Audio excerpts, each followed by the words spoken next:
UP के फतेहपुर जिले के लाला बाजार मुख्य अतिथि के रूप में पहुंचे बीजेपी अल्पसंख्यक मोर्चा के प्रदेश मंत्री अनस हुस्सानी ने वक्फ सुधार जन जागरण माध्यम से मुस्लिम समुदाय को वक्फ कानून के बारे में बताते हुए कहा कि जिन लोगों ने वक्फ बोर्ड की जमीनों में कब्जा कर रखा है उन्हें वो तकलीफ हो रही है। बीजेपी सरकार सबका साथ सबका विकास के साथ काम कर रही है। बीजेपी की सरकार में मुस्लिम डरा नहीं बल्कि मुस्लिम खुलकर आजादी से जी रहा। बीजेपी तुष्टीकरण की राजनीति नहीं करती है।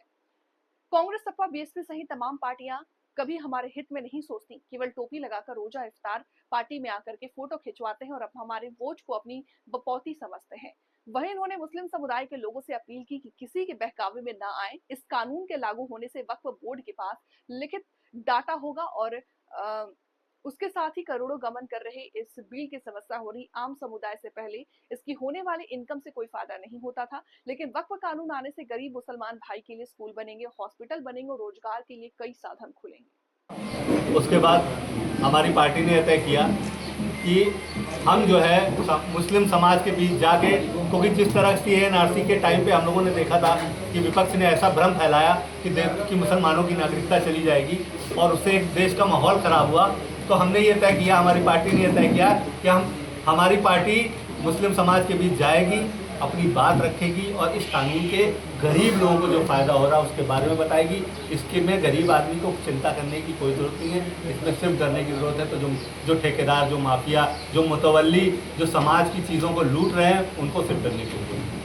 जैसा कि सरकार ने जैसे इस कानून के लिए किया है कि उससे पहले मान्यता नहीं किया गया, मुस्लिमों से कोई जिक्र नहीं किया गया। मुस्लिमों का आज ये कहना है कि हम लोग कहीं ना कहीं पे भ्रमित किया जा रहा है या विपक्षी पार्टी को लेकर के आप सवाल खड़े कर रहे हैं। आज भी मुसलमान कहीं ना कहीं पे डरा हुआ है। भाई एक बात बताइए, ये तो सिलेक्ट कमेटी में गया हुआ था, ठीक है, इसमें कम से कम 6 महीने जो है सभी पक्षों पे चर्चा हुई, सभी पक्षों को बुलाया गया, सभी से सलाह मशवरे किए गए, इसमें चेंजेस किए गए। उन चेंजेस को मानने के बाद इसको सदन के पटल में रखा गया, सदन में पास किया गया, फिर उसके बाद राज्यसभा में पास हुआ, तब जाके कानून बना ना।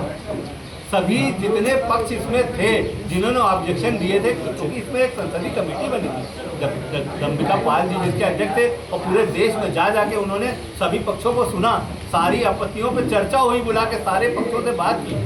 कानून ऐसे नहीं बनता है, एक तरफा कानून नहीं बनता है, सभी पक्षों को रखा गया। उस कमेटी में आपके ओवैसी साहब भी शामिल थे, उन्होंने जो अपने अमेंडमेंट दिए वो भी लिए गए, उस पर चर्चा हुई। आज असदुद्दीन ओवैसी की यही कहना है कि ये मुसलमानों के लिए सबसे घातक कानून बनता है। देखिए, कानून घातक इसलिए कहेंगे, उनकी मजबूरी है, राजनीति है ये, आप नहीं समझिए। जो वोट मुस्लिम वोट के दम पे राजनीति कर रहा है, उनको लग रहा है अगर इनका कल्याण हो जाएगा कल को ये तो बीजेपी की तरफ आ जाएंगे, अगर इनकी आंखें खुल जाएंगी। क्योंकि अभी तो हम तो डरा के वोट ले रहे हैं ना इनको कि भैया बीजेपी आ जाएगी तो तुम्हें खा जाएगी, बीजेपी आ जाएगी तो तुम्हारा कब्रिस्तान ले जाएगी, ये कर लेगी, तुम्हें परेशान कर देगी, तुम्हें पाकिस्तान भेज देगी। अभी तो यही राजनीति चल रही ना। अगर सचमुच कल्याण होने लगा, आप बताइए जितनी सरकारी योजनाएं हुई हैं उसमें किसी को धर्म देख के कोई योजना का लाभ दिया गया क्या? आज सबसे ज़्यादा लाभार्थी कौन है? आप डेटा निकलवाइए, हम तो सरकार में बैठे, हमने डेटा निकलवाया। 20% मुस्लिम आबादी है देश में, ठीक है, 30% आवास मिला है मुसलमानों को। क्या उनसे किसी से धन पूछा गया? तो बहुत सारे हमारे भाई ऐसे होंगे यहाँ पे फतेहपुर में होंगे जिनको आवास मिला।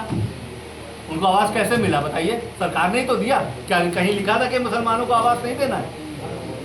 तो मुस्लिम